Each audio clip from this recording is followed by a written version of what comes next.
Hey YouTube, Sandy Frank here. This week's episode of Hobby Talk.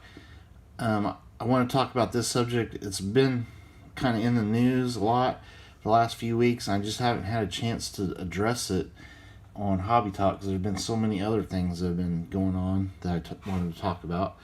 But it's the subject of football cards, and since it's the start of football season, what a perfect time to talk about this. So, earlier this year, Panini, they filed suit against Fanatics, saying that Fanatics is a monopoly. They're trying to get all the licenses for all the sports cards.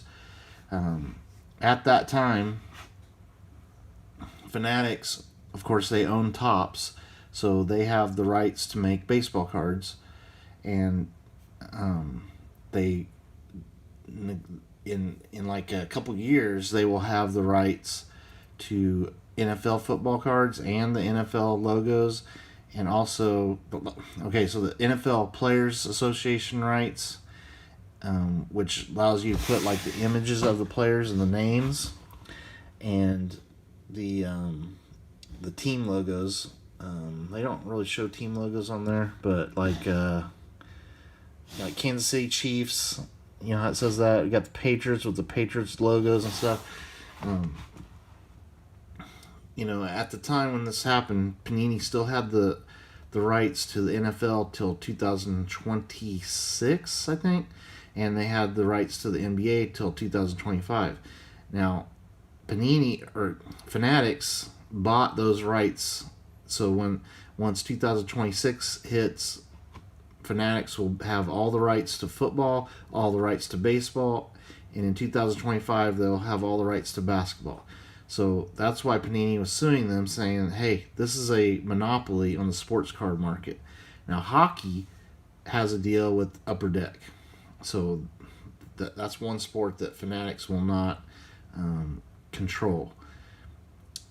But what Panini foolishly did was, when they sued Fanatics, the NFL has a lot of stake in Fanatics because they sell jerseys and all kinds of stuff.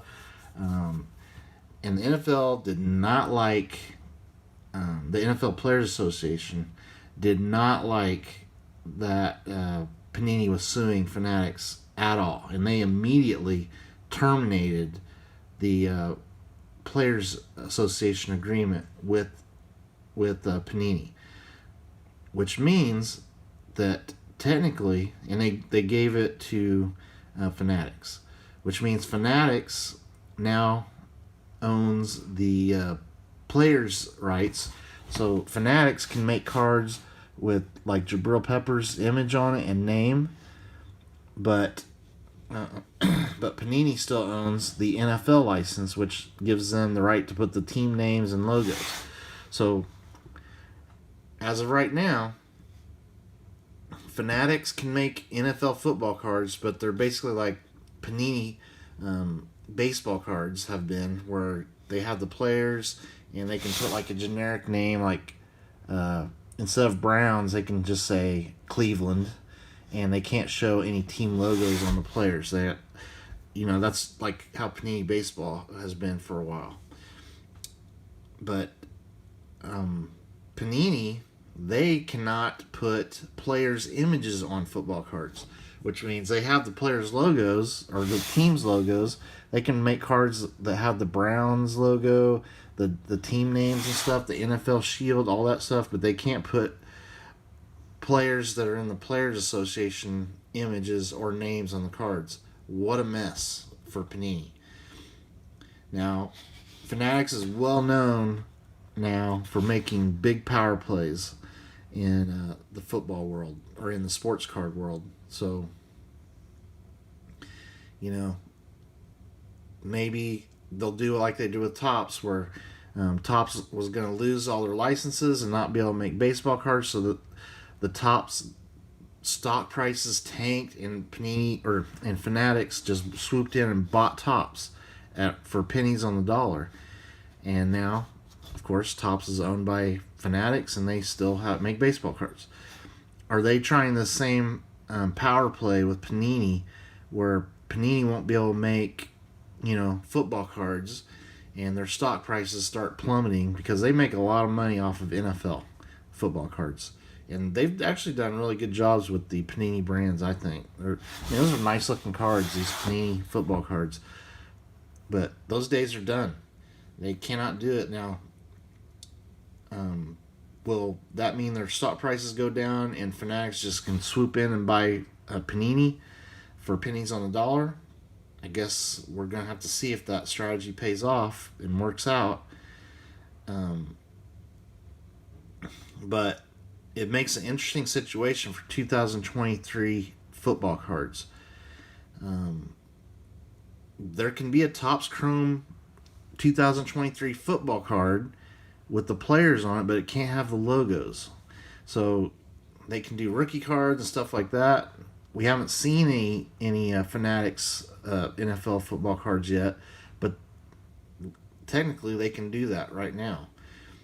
Now, there were 2 sets that came out of Panini football before all this went down. There was Score football, and there was Luminance, I think. And those 2 sets do have players' likenesses. They're like just the regular Panini. Still has logos, all that stuff. And if you notice, Topps has been putting out NFL player cards. And they've been putting out like Victor Wembanyama draft day cards. And they're doing some football cards here on Topps now. And this is all because of Fanatics, maneuvering and pulling the strings behind the scenes. So what do you guys think of all this? I think this is not good for the hobby because I think it is a monopoly. Fanatics is a monster. They're huge, and now, in short order, they're going to be making all Major League Baseball cards, all NFL football cards, and all NBA basketball cards. They will have the Players Association licenses and the league rights to make the cards. And anytime there's a monopoly, guys, it's never good for the consumer. And honestly, I have not bought as much baseball cards since Fanatics has owned Topps. It just seems like the cards are kind of overpriced. They're trying to sell more direct to consumers, and the prices are higher. And they haven't been putting out as much stuff. Maybe it's just a transition period, but I do think that they're going to print more. They're bought these things to make money, so print runs are going to be going up. Card quality going down. We've definitely seen card quality going down with Topps ever since Fanatics has bought them. The Chrome stuff has been terrible. Card quality. Star Wars Chrome stuff has been bad. Topps Chrome was a disaster last year. I think Topps Chrome was better quality this year, so maybe that's starting to get better. But when you saw this with Pokemon, when Pokemon got huge these last couple years, they started running the printing presses faster, printing more, less quality control, and look how the Pokemon cards have suffered in quality, the English versions. Just not very good quality, bad centering, bad, just all kinds of bad quality control, QC issues. And we're seeing that with Top stuff now that not now that Fanatics owns them, and is wanting to print more and more and more, charge more and more, and Fanatics is a monster. They're going to be taking over. They're taking over more and more of the breaking market. They're trying to put the squeezes on hobby shops, local hobby shops. They're definitely putting the squeeze on those guys because people can just buy straight from Topps now instead of going to their hobby shop to buy hobby boxes. They're putting out these, what I think is a terrible trend of breakers only type boxes that are like loaded up with all the hits, which dilutes the product. Like hobby boxes aren't as good now because there's so many hits that they have to put in the breakers delight type boxes. So bad times for sports cards fans.